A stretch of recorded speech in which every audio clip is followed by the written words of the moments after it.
Welcome. I'm being joined by Brad Cygan at the NAIA National Office, and this is part of the CoSIDA Recognition Week.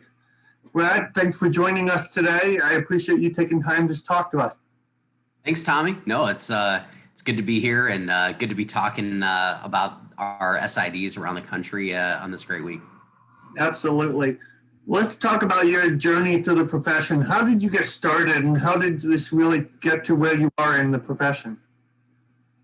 Started kind of randomly for me. I was going back to school, getting my master's degree back at home in Belleville, Illinois, and I had some experience in college. I did my internship in sports information at Southeast Missouri State under Ron Hines, and at that point, I didn't really know how to get into the business, so I went into advertising. But after some years and being in advertising for a while, I had decided to make a switch in my career. I was getting my master's, and next thing I knew that they had a need for a GA in sports information at Lindenwood in Belleville.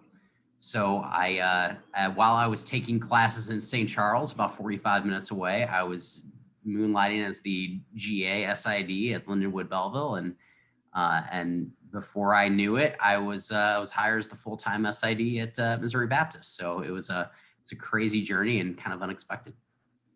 Well, and then you've gone from obviously Missouri Baptist to St. Louis to D1 school. Now you're back in the NAIA working at the national office. Talk about a little bit about those different experiences, because each one has its own unique challenges.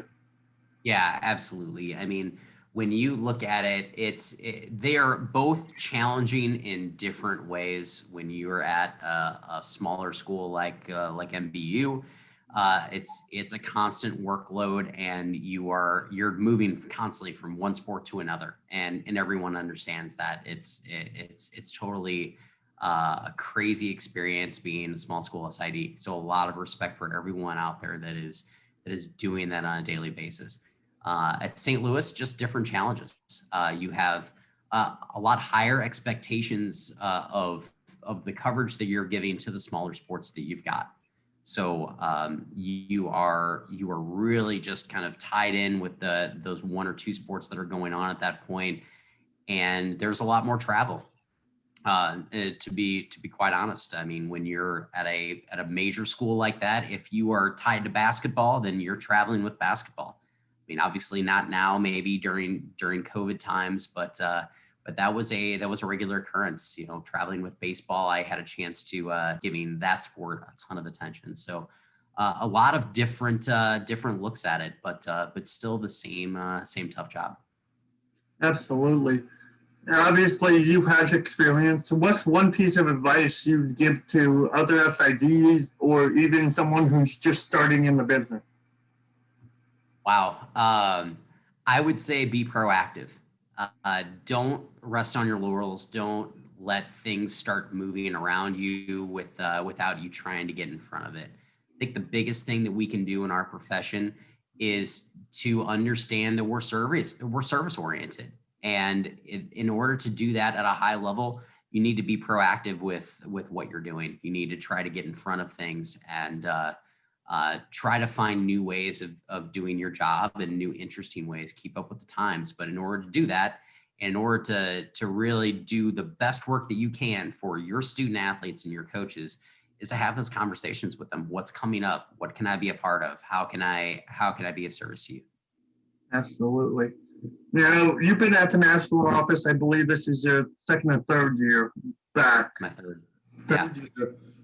You've seen a lot of changes come through the national office, and the NAIA has really been at the forefront of some major decisions. The decision to add flag football as a sport is right now an emerging sport, if I'm not mistaken, in year one.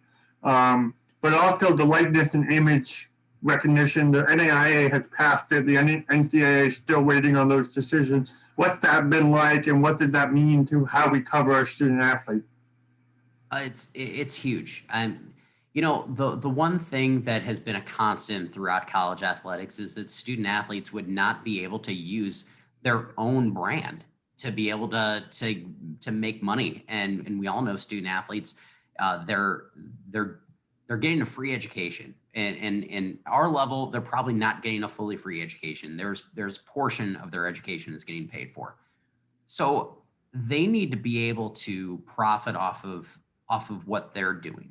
And, you know, when the NAIA got set to pass this, I was so proud that our membership was going to lead the way in this. The NCAA is gonna pass something, but it's still not going to be quite to the level of what the NAIA is doing.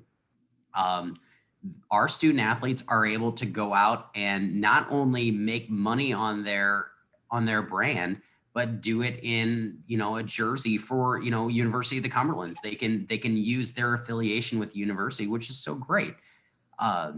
I love that. And I love that we're leading in that area. And I love that our student athletes are going to be able to profit from it. We've already seen some student athletes profiting from this. We're going to be telling those stories. We're really excited to tell those stories.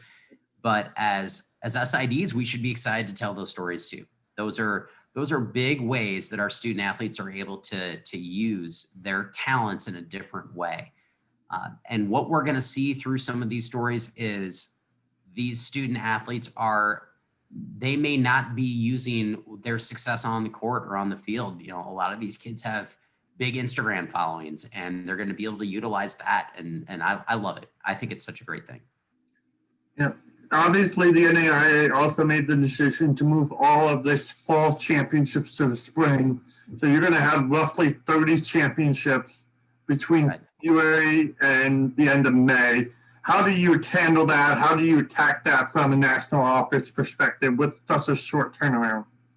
Oh, we get creative for sure. We've really had to look internally at how do we cover championships currently? What changes can we make that would be, if we're not going to be able to do something this year, if we have to drop something, what is going to make the least impact? So we've looked at all of that, and we've had a chance to look at our staff internally and realize we have simply too many championships for not enough people that are able to travel. And this is an interesting year because, you know, for as many issues as we're going to have with scheduling and everything, our SIDs have 10 times the amount of issues. You know, you guys on the field down at your universities are just slammed this year. So we can't rely on our school SIDs to help us out as much as we have in the past. So we're going to have to bring in additional help.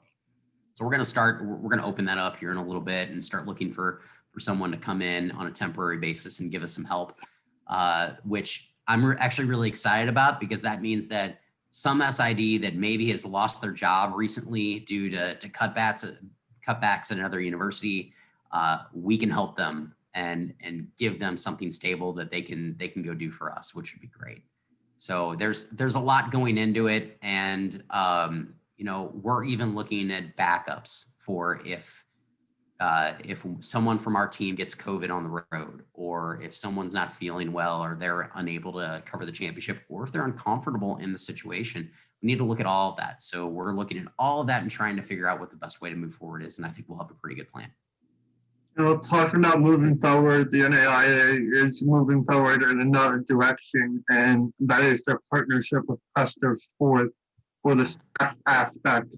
What are you looking forward to with that relationship, and how do you think it's going to help the NAIA members? The Presto Partnership has been important to us, and especially with us getting a partnership with them on our website first, give us a chance to really get to know the team at Presto and realize how they work. But they've got a great stat product that's been around for a long time that they've invested millions of dollars in. It is going to consistently get better, and we're really excited about that they are going to constantly be looking at ways to upgrade and improve the overall user experience, which is something that we really like.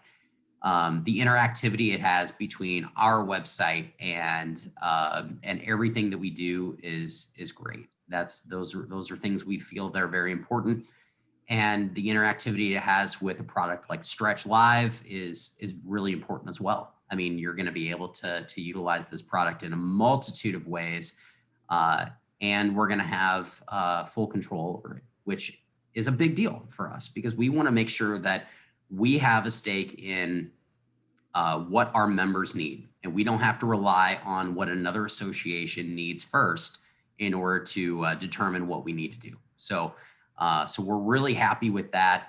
And I can tell you from experience working with this Presto team that is developing new products right now for us and really diving in, that they are going to go above and beyond. And as we get into this contract further in, I think it's going to be a product that all of our SIDs are going to be really proud of. Well, Brad, I thank you for taking time out of your day. On behalf of the NAIA CoSIDA board and CoSIDA membership recognition, we appreciate everything you do at the national office. We know you are busy and you've taken the NAIA and been a great leader for the NAIA. So thank you for everything you do and hope you enjoy this week. Thanks, Tommy. Thanks for all you do. Thanks for all your hard work, and we appreciate it.